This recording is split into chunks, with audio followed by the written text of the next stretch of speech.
Moi bo día a todos e todas os membros da corporación, personal corporativo, funcionarios, saudamos a público da tribuna, os xornalistas, así como a xente que nos sigue a través do sinal das redes municipais. Damos comezo a este pleno, a esta sesión extraordinaria e urxente do pleno. Señor secretario en funcións.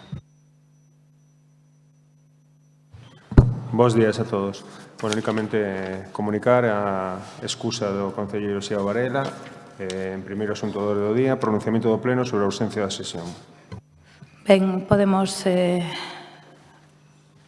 entender a urxencia, aprobala por asentimento. Si, ben, asunto número 2. Asunto número 2, aprobación definitiva do expediente de modificación da Ordenanza Fiscal 54, reguladora do imposto sobre actividades económicas para o exercicio 2020. Ben, ten a palabra o voceiro do Goberno, señor Laje Tuñas, e a continuación haberá unha quenda única para os voceiros e voceiras municipais de 5 minutos para cada un. Adiante, señor Laje. Bo día. Grazas, señora alcaldesa. Bo día a todas e a todos. No pleno do 7 de novembro de 2019, é dicir, deste ano, acordouse aprobar provisionalmente a modificación do anexo de vías públicas da Ordenanza Fiscal número 54, reguladora do imposto sobre actividades económicas para o ano 2020, respecto do lugar de bens 2D, pasando a ser o tramo 2D de primeira categoría. Esta modificación afecta a refinería e no período de exposición pública Repsol Petróleo realizou alegacións manifestándose contrario á modificación proposta por entender que o fin do Concello era meramente recaudatorio e que a refinería non ten constancia de melloras dos servicios que se prestan polo Concello e que redunden na actividade económica da refinería. Na proposta que se examina hoxe resólvense as alegacións que foron xa dictaminadas pola Comisión, motivando a modificación do anexo de vías públicas, sinalando cales son os criterios que xustifican tal modificación. Primeiro, proxectos de mellora da contorna da refinería. Aprobouse definitivamente o 6 de novembro de 2019 polo Concello da Coruña o proxecto de expropiación para a obtención do solo do Sistema Xeral Viario VG6, Avenida de Finisterre, asinándose as actas de ocupación das casas ruinosas que a entidade Repsol Petróleo acompaña no anexo 5 do escrito de alegación para a súa inmediata demolición. Suporá unha mellora importante dese concreto ámbito espacial. Segundo, a normativa específica no Plan Xeral de Ordenación Municipal do ano 2013 respecto das servidumes ás que o termo municipal está obrigado pola normativa Seveso e que obrigan a que existan 2 perímetros de protección na contorna da refinería e que, como queda acreditado no informe da Xefatura de Servicio de data 8 de outubro de 2019, redunda nun beneficio particular para a refinería convertendo o lugar onde se desenvolve a actividade en óptimo. Terceiro, a colaboración intensa do Servicio de Bombeiros co persoal da refinería, que se ven desenvolvendo a través do convenio en vigor do ano 1991, estando en tramitación un novo convenio de colaboración polo que se imparten cursos, se realicen actuacións dentro da refinería, así como a realización de distintos simulacros que mellora o rendemento da actividade da propia refinería. Cuarto, a prestación do servizo de transporte público con parada específica tanto na ida como na volta con denominación refinería e que facilita o desprazamento dos traballadores da mencionada empresa. Homológase a categoría deste tramo cofixado co Concello de Arteixo. Polo tanto, o que estamos a facer é ni máis ni menos que rexeitar as alegacións que presenta Repsol Petróleo e o que pedimos é que se aprobe definitivamente a modificación proposta do anexo de vías públicas da Ordenanza Fiscal número 54 do IAE. Ni máis ni menos que o que estamos a facer é unha equiparación co Concello de Arteixo. Cabe recordar que por parte do Concello da Coruña se fai a recaudación total do imposto e despois se distribúe a parte proporcional o Concello limítrofe, o Concello de Arteixo, na parte que lle corresponde. O que se producía todo agora era unha situación bastante anómala. Era que a categoría que tiña no Concello de Arteixo era do máximo nivel e no Concello da Coruña non tiña a mesma categoría. Por lo tanto, non hai nada extraño nin anómalo. O que hai é pois unha regularización de algo que polos motivos que fose pois non se fixo con anterioridade e se fai agora. Nada máis e moitas gracias. Moitas grazas, señor Laje. Turno para Ciudadanos, señora Martínez. Muy buenos días. Bueno, la modificación de esta ordenanza que regula el impuesto sobre actividades económicas es una propuesta que pasa por la modificación de la categoría fiscal de la calle Lugar de Bens 2D, donde se encuentra la refinería actualmente, una vía de tercera categoría, y se modifica para pasarla a primera categoría. Y con ello se incrementa el impuesto que paga la refinería. El resultado es que la petrolera pagará al concello 265.000 euros más al año. En la propuesta de modificación se señalan qué criterios se han seguido desde el Ayuntamiento al asignar la nueva categoría fiscal a esta calle. Por otro lado, Repsol ha presentado alegaciones por considerar que la motivación es improcedente, alegaciones que han sido desestimadas por el concello. Entendiendo los motivos por los cuales el Ayuntamiento desestima dichas alegaciones, cabe reconocer que, aun estando justificada esta modificación, no parecen existir unos criterios que regulen cómo se otorga la clasificación fiscal a las calles, lo que puede traernos problemas en el futuro. Se percibe en la propuesta del concello como si no existiese una metodología para la clasificación municipal de las vías, o al menos, insisto, esa es la percepción al leer las motivaciones. Si miramos otros municipios, para tener unos criterios de valoración aptos, se tienen en cuenta el orden de afectaciones y se otorga una puntuación por indicadores. Esto marca un sistema por puntuación, no dejándolo a la interpretación que se le pueda dar desde los intereses de las partes. Por ejemplo, en la respuesta de la desestimación de las alegaciones se hace mención a una sentencia en Castellón en 2008, la cual indica, en una parte de su texto, cuando se establecieron las categorías de las calles, el Ayuntamiento justificó el porqué de las mismas, motivación que no tiene por qué ser extrema, basta con que responda a una real ponderación. Dice también que es claro que la sentencia en uso de una facultad privativa que corresponde a la sala de instancia, apreció también la abundante documentación incorporada a los autos por el Ayuntamiento de Castellón, donde, en algún caso, no con la suficiente pulcritud se recogen las vicisitudes de la normativa municipal reguladora del IAE. A raíz de esto, en 2010 se utilizaron, mediante la innovación y la tecnología de aquel momento, el establecimiento de unos criterios. Estos criterios, que se podrían señalar en las propuestas para justificar futuras modificaciones de categoría fiscal, serían básicamente el valor catastral, estableciendo una puntuación en función de la ponencia de valores por intervalos, la localización por zonas, si está en el casco urbano o en la periferia, la tipología de calle con una puntuación en función de la tipología de la construcción existente en la zona, el estado de urbanización de los viales, si el estado de la urbanización es buena, normal o mejorable, dando la puntuación por tramos, y la densidad mercantil lineal. Se podría añadir el índice mercantil, que sería el resultado de la división entre la longitud de la vía y el número de comercios en la misma, y a esos intervalos naturales otorgarles una puntuación. En la propuesta que nos ocupa se mencionan algunos de estos criterios, pero sin una puntuación que respalde la igualdad de dichas clasificaciones en todas las vías de la ciudad para su clasificación fiscal y para poder usarlo tanto con fines fiscales como urbanísticos, comerciales u otros. En cualquier caso, vamos a votar a favor de la aprobación definitiva del expediente de modificación de la ordenanza, pero permítanme, señores del Gobierno, que les haga una propuesta. Al igual que intentamos buscar un equilibrio fiscal justo con los ingresos, actualizando el IAE, lo cual va a repercutir en más ingresos para el Ayuntamiento, creemos que es exigible que, dado que el PSOE del señor Sánchez aprobó esta semana pasada en Consejo de Ministros esta subida del IBI afectando a Coruña un 3%, atenuemos ese incremento a las familias. Dado que en enero de este año ya se sabía que el Ministerio de Hacienda marcaría el valor de mercado, la tasación real de los inmuebles, la mentira del Gobierno de Sánchez fue asegurar que ello no conllevaría una subida del IBI. Ahora vemos que así ha sido, como era evidente. Por tanto, si ustedes quieren, los presupuestos municipales deben incluir ayudas o bonificaciones para las familias que más lo necesitan.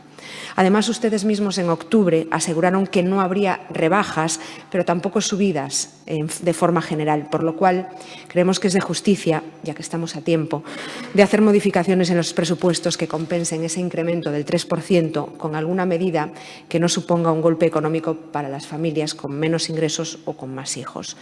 Busquen la manera de poder hacerlo asesorados por los técnicos, porque creemos que estamos a tiempo. Muchas gracias. Moitas grazas, señora Martínez. Polo Bloque Nacionalista Galego, señor Jorquera. Moitas grazas. O Grupo Municipal do BNG vai votar a favor da aprobación definitiva da Ordenanza Fiscal número 54, reguladora do Imposto de Actividades Económicas, a única que se teñen presentado alegacións. E ímolo facer basicamente por dous motivos. En primeiro lugar, porque participamos do acordo para dotar a esta cidade duns novos orzamentos. Aínda que teremos oportunidade nun vindeiro pleno de debatir especificamente este proxecto de orzamentos, o BNG suscribiu este acordo basicamente por tres motivos. Primeiro, porque é bo para a Coruña ter uns novos orzamentos.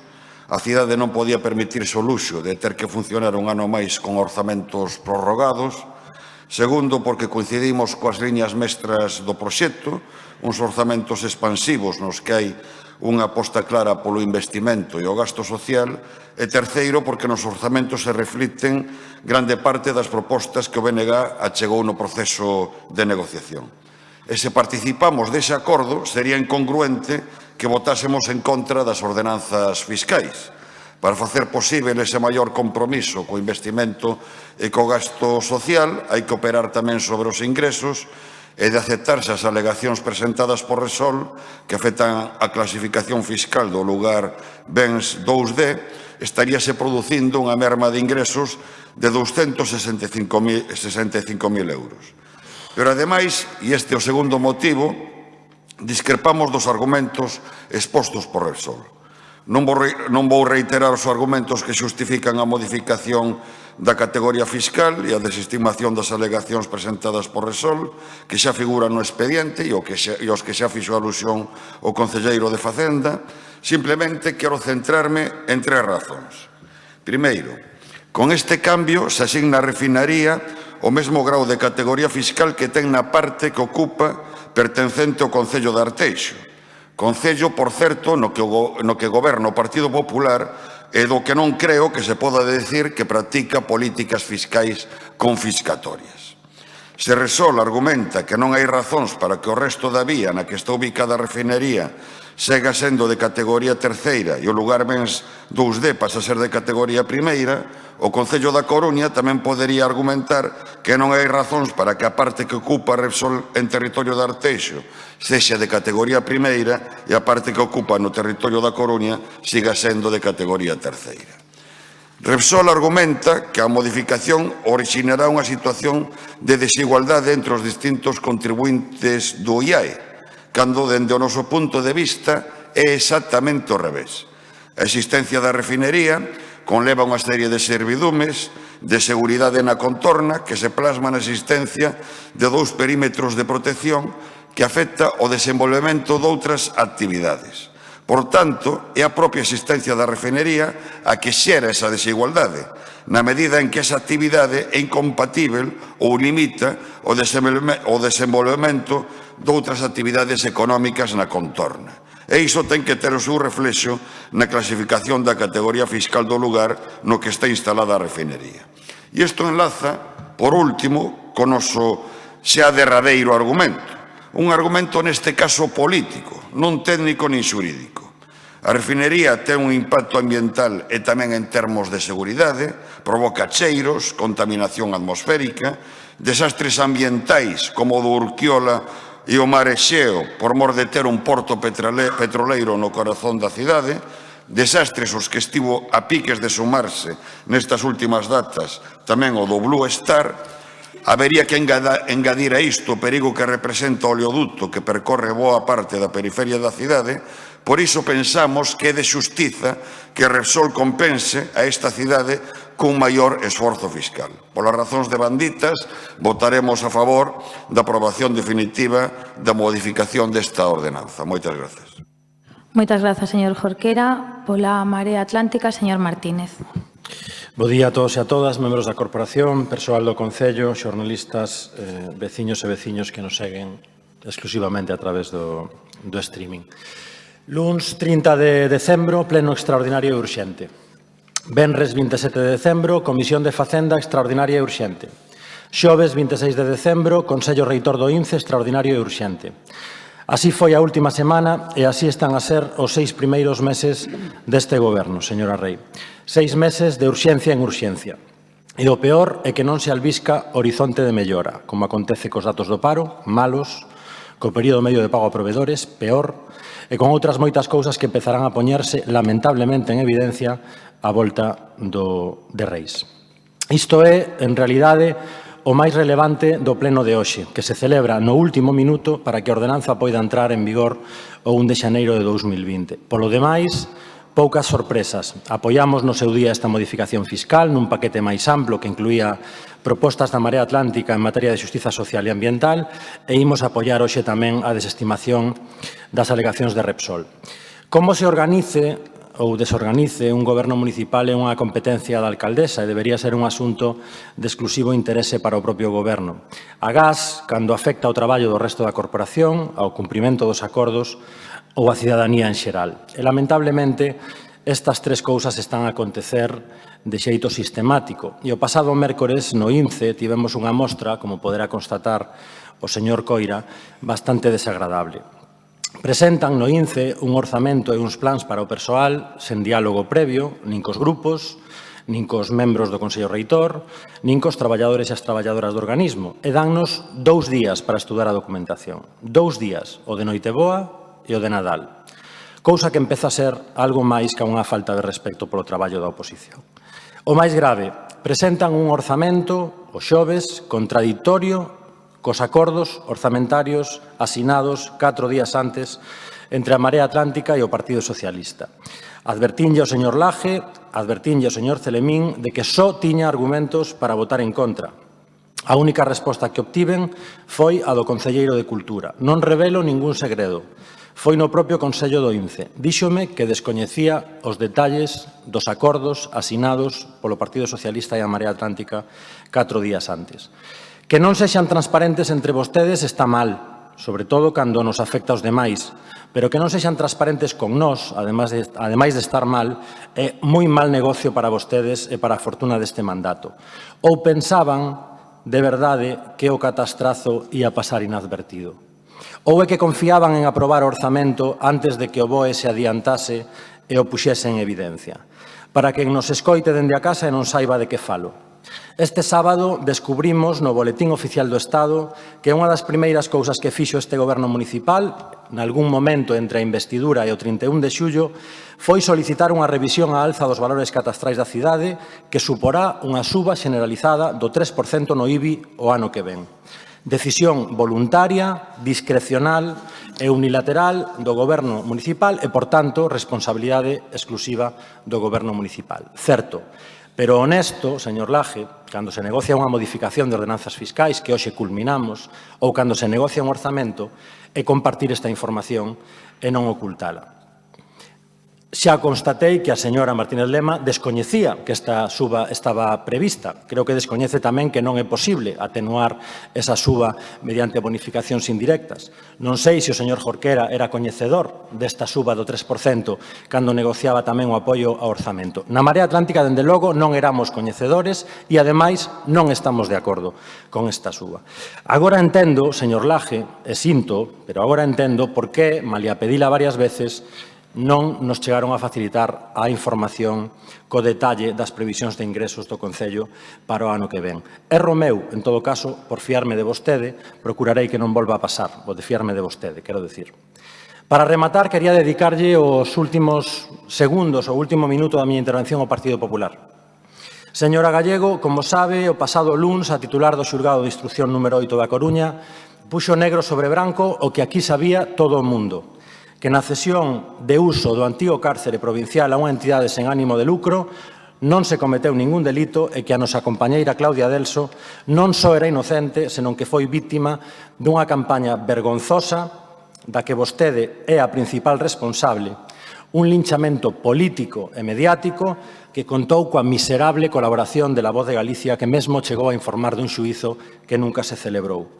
Toda a trama que compartían vostedes e a Voz de Galicia compartía un obxectivo, ensuciar o bo nome de Xulio Ferreiro da Marea Atlántica, demostrar o indemostrable, que somos todos iguais, e poñerlle paus nas rodas a un modelo de cidade máis democrático. Señores e señoras do Partido Popular, a vista do que a maxistrada di sobre a súa denuncia e sobre a súa instrumentalización da xustiza, deberían pedir desculpas.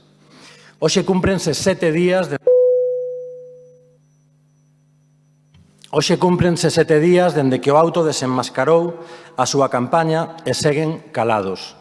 Non esperaba menos da señora Gallego, francamente, pero vostede, señor Rodríguez, que hoxe toma o relevo, ten a oportunidade de demostrar que o que representa, o que vostede representa, un cambio con respecto á anterior etapa, ten algún contido político ou, cando menos, algún contido ético. Non desaproveite a ocasión e pida desculpas. Nada máis, moitas grazas. Moitas grazas, señor Martínez. Polo Grupo Municipal do Partido Popular, señora Gallego. Bueno, buenos días. Quería aprovechar para saludar a todo el mundo y desear un feliz año a todos los compañeros de corporación, a los medios de comunicación y a quienes nos escuchan por streaming. Desearos un feliz año, aunque empieza con muy malas noticias a nivel nacional y también a nivel local. Traen hoy la aprobación definitiva de la ordenanza fiscal número 54, desestimando las alegaciones de Repsol, que suponemos que acabará resolviéndose en los juzgados. Nosotros nos vamos a abstener, como hemos hecho en la aprobación inicial. Presumieron de rebajas fiscales cuando están subiendo los impuestos con nocturnidad y alevosía. Lo que realmente han aprobado para 2020 es un impuestazo de la mano de la Marea, del BNG y de Ciudadanos. Una histórica subida de impuestos. Pero antes de explicar el impuestazo, déjenme que les hable de las prioridades del Gobierno municipal. El pasado viernes a las 15 horas, a las 3 de la tarde, estaba sin convocar el pleno de hoy. Se convocó a las 3:15. Siguen sin convocar la Junta de Gobierno del Presupuesto, que leímos en prensa que va a ser hoy. Siguen sin convocar y sin un papel a nuestro grupo. Siguen sin convocar el pleno ordinario, que tocará el 2 de enero porque no se ha modificado la fecha por decreto. Exactamente igual, señor Martínez, que hacía la Marea. A lo que sí nos convocó previamente la señora alcaldesa fue la recepción de los Reyes Magos, que es el día 5 de enero. Según para qué, pues miren la antelación. No sé lo que traerán los Reyes Magos, pero sí sabemos lo que nos traerá 2020 a los coruñeses, gracias a lo que llaman Pacto a la Coruñesa, PSOE-Marea, que parece que hoy se tambalea un poco, con la inestimable ayuda del BNG y ahora también de Ciudadanos. Señor Laje, no voy a hablar del Antiguo Testamento, como dice usted. Vamos a hablar de 2020, del año que empieza pasado mañana, a ver si eso le gusta más. Señor Laje, señora Rey, vamos a empezar el año con el presupuesto de 2018 prorrogado por segundo año. Y por eso tiene que convocar hoy la Junta de Gobierno, extraordinaria también, porque hoy es el último día para prorrogarlo, exactamente igual que hacía la Marea para disimular. El mismo día que prorrogaba el presupuesto, llevaba a la Junta de Gobierno el presupuesto el año siguiente, aunque supiese que se iba a rechazar. Vamos a empezar el año con el mismo sectarismo que practicaba la Marea y con un cordón sanitario al PP sin ningún tipo de disimulo y sin ningún motivo. Señora Rey, ¿cómo puede presumir de clima de diálogo? El 6 de noviembre, hace casi 2 meses, nos reunimos, mi compañero Roberto Rodríguez, la señora Mato y yo, con el señor Laje, para hablar en teoría del presupuesto, todo lleno de fotógrafos, el salón azul, de funcionarios cargados de papeles para no enseñarnos ni uno solo. Le dijimos que nos pasase un borrador para estudiar, que haríamos propuestas y que no íbamos a poner ninguna línea roja, ninguna. ¿Sabe la respuesta?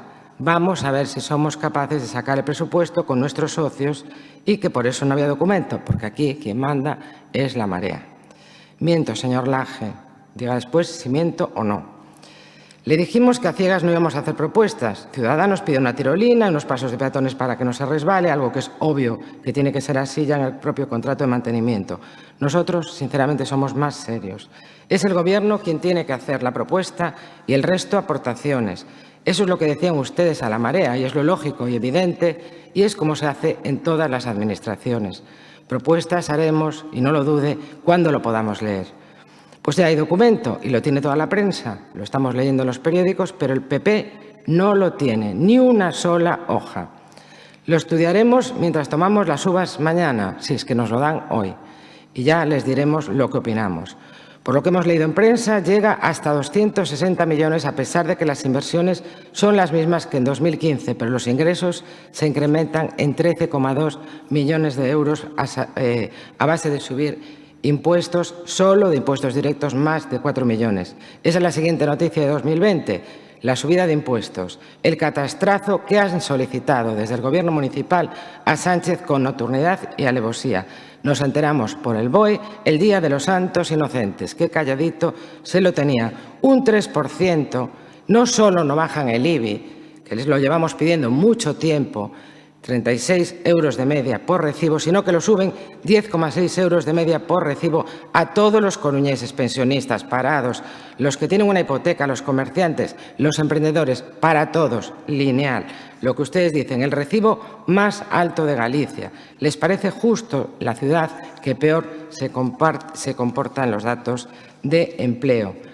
Sorprendente la actitud de Ciudadanos, señora Martínez. Ha aprobado las ordenanzas fiscales y el viernes anunció que iba a hacer lo mismo con los presupuestos. Ahora, cuando lee esto, se le ocurre decir que va a pedir bonificaciones cuando ya no las puede pedir. El presupuesto, como sabe, está cerrado y las bonificaciones se aplican en las ordenanzas fiscales. El IBI no se puede tocar hasta el año que viene. Eso se llama hablar por hablar. Los presupuestos ya están cerrados y les ha dado el ok.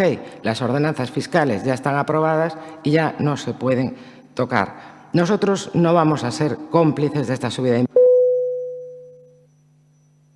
que se ha gestado con nocturnidad y alevosía, pidiéndole a Sánchez que aplique el catastrazo, que para eso no está en funciones, como no lo está para congelar las pensiones, que encima lo publica el Día de los Inocentes en el BOE, o para subir los peajes a Galicia, mientras los baja en toda España, aboca la central de Aspontes al cierre o se niega a devolver a Galicia los impuestos que recaudó de más en 2017 y 2018. Y lo que nos espera, y ni el PSOE de Galicia, ni el PSOE coruñés, ni la Marea, ni el BNG, ni siquiera Ciudadanos han dicho ni pío. El caso es pactar un gobierno, aunque sea a costa de perjudicar a los gallegos y, en consecuencia, a los coruñeses. Señor Laje, explíquenos el catastrazo, explíquenos por qué se cayó hasta ahora, hasta que se ha publicado en el BOE, y hable del Nuevo Testamento, no hable del Antiguo Testamento. Muchas gracias. Moitas grazas, señora Gallego. Señor Laje Tuñas. Gracias, señora alcaldesa. Señora Gallego, vexo que ten ganas de ocupar a cadeira que está aí á súa esquerda. En calquera caso, creo que non nos corresponde a nos darlle bola nese sentido. Entendo que queira facer o pleno de orzamentos nun pleno que está dirixido a resolver unha alegación que plantexou Repsol. Voume centrar niso, aínda que lle farei algún comentario, dado que vexo que as festas e o fin de semana non lle sentaron ben a todo o mundo. Os criterios de categoría fiscal do Rueiro, para que os saiban todos os que non teñan coñecemento, están publicados o lunes 15 de junio de 1992 no Boletín Oficial da Provincia, despois dunha aprobación no pleno desta corporación, é dicir, é de fai 27 anos o anexo de vías públicas. Por lo tanto, a consideración que fai a voceira do Grupo de Ciudadanos, a señora Martínez, hai que poñela nese contexto. É dicir, toda revisión é posible. É dicir, eu creo que debe de haber pois un traballo previo detallado e, desde logo, calquera bonificación que se poida estudiar, xa hai unhas cuantas que están sobre a mesa, desde logo non deixan de estar presentes na reflexión que fai o Goberno municipal. En calquera caso, si vou a facer algunhas acotacións e algunhas matizacións diante das posicións demagóxicas que se teñen escoitado e, sobre todo, dos niveles de sorpresa que, desde logo, non son tales, ou, desde logo, o que poden ser niveles de descoñecemento. Nalgúns casos de descoñecemento non son, poden ser de outro tipo de cuestións. Penso que, cando estamos dando este paso, non estamos facendo ni máis ni menos que aquilo que uns e outros nos últimos 10 anos non fixeron. É dicir, equiparar a refinería de Repsol en Arteixo e na Coruña parece que é pouco discutible. O que habría que preguntarlle é aos anteriores responsables, empezando pola señora Gallego, que foi responsable de Facenda, por que non o fixo, por que consideraba que era de superior categoría en Arteixo e no Concello da Coruña non. Claro, está moi ben reclamar servicios. Os servicios teñen costes. Todo o mundo se preocupa do capítulo de gastos, pero ninguén se preocupa do capítulo de ingresos. E, polo tanto, eu entendo que se absteñan e que non estén a favor de que Repsol pague o mismo na Coruña que en Arteixo. porque non lles preocupa absolutamente nada esta cidade. Se non, estarían de acordo que o mesmo que se pague en Arteixo se pague na Coruña. E non quero seguir por esa senda porque, desde logo, creo que coñecen perfectamente cal é o camiño. A súa preocupación está no outro lado. Creo que non está nin neste salón de plenos, nin na política municipal. 265.000 euros, cando hai moitos servicios que atender, desde logo creo que é unha irresponsabilidade de quen estivo ao frente do goberno municipal nos últimos anos e non tivo a ben facer a homologación correspondente. Seguramente se pode facer moito populismo, outra cousa é tomar decisións, e tomar decisións significa facer este tipo de cuestións, que é ser coherentes entre demandar moitos servicios e ter ingresos. E para ter ingresos hai que tomar decisións. Por certo, a falta de rigor coa que se teñen manifestado neste pleno a mí me sorprende. Primeiro, porque non hai ningún 3%, hai un 1,03%. Eso é o primeiro. Multiplícase o 1,03 da base. Sí, señora Gallego, non sei por que se poñen nerviosos. Vostedes dixeron o que quixeron. É dicir, vostede incluso descalificou a un grupo dicindo que era pouco serio propoñer que os pasos de peóns tiveran unhas características determinadas. O goberno municipal trata con respeto a todos os grupos, tamén o seu. Por lo tanto, me parece que unha proba de como vostedes siguen sendo do Antigo Testamento é eso, ni máis ni menos, a descalificación a alguén porque faga propostas. A nós nos parece que se as propostas son positivas, veñan de onde veñan tamén, se veñan do Partido Popular, se poden ter en conta. O que pasa é que vostedes, ata o día de hoxe e ata a hora de hoxe, aínda non fixeron unha soa proposta, como sabe toda a Corporación Municipal. Non se lle toca, como vostede ben sabe, señora Gallego, non se lle toca nin a cuota nin o tipo, nin a cuota, nin o tipo. Por lo tanto, vir a falar de catastrazos e cousas polo estilo, que, en fin, pode quedarlle ben para intentar facer un titular, desde logo, caese polo seu propio peso. A ponencia catastral é do ano 1997. Non hai ningún tipo de revisión da ponencia catastral, o único que hai é unha actualización. Por certo, actualización que leva consigo, nin máis nin menos, actuar con responsabilidade nos ingresos. Nos ingresos, entre outras cuestións, señora Gallego, porque vostedes poden propoñer que se deixe de recaudar o IBI. O IBI é o principal imposto que ten un concello en canto a impostos directos. E iso, supoño que o sabe, salvo que vostede lle poida decir aos demais como se financian os servicios. Se vostede, cando estivo, eliminou o IBI ou o rebaixou ao máximo posible, pero creo que non o fixo. Non o fixo porque non podía. A actualización supón que se o valor é de 50.000 euros, pois a base imponible pasa a ser de 51.100, por exemplo. É dicir, sube 90 céntimos. A outros grupos, bueno, non só se lle explicou, sino que se coñece. É unha decisión que hai que tomar antes do 31 de xullo. Non hai nada novo. Cando un recibe unha previsión de ingresos no que se supera os 100 millóns de euros en impostos directos, ninguén pensará que hai unha variña máxica. Os impostos directos son coñecidos. Eu, desde logo, non vou entrar aquí en ningún tipo de polémica porque considero que todo o mundo pode ter un mal día. E penso que merece a pena que haxa un orzamento municipal no ano 2020 máis alá dos malos días que poidan ter cada quen, que desde logo sí quero agradecer ao señor Jorquera, pois non só a súa forma, sino tamén o seu fondo, porque creo que o nivel de lealtade pois tamén se manifesta neste tipo de cuestións. Moitas gracias. Moitas grazas, señor Laje. Procedemos xa á votación do asunto número 2. Votos a favor da aprobación. Moitas grazas. Votos en contra. Abstencións. Moi ben, pois queda aprobado definitivamente o expediente.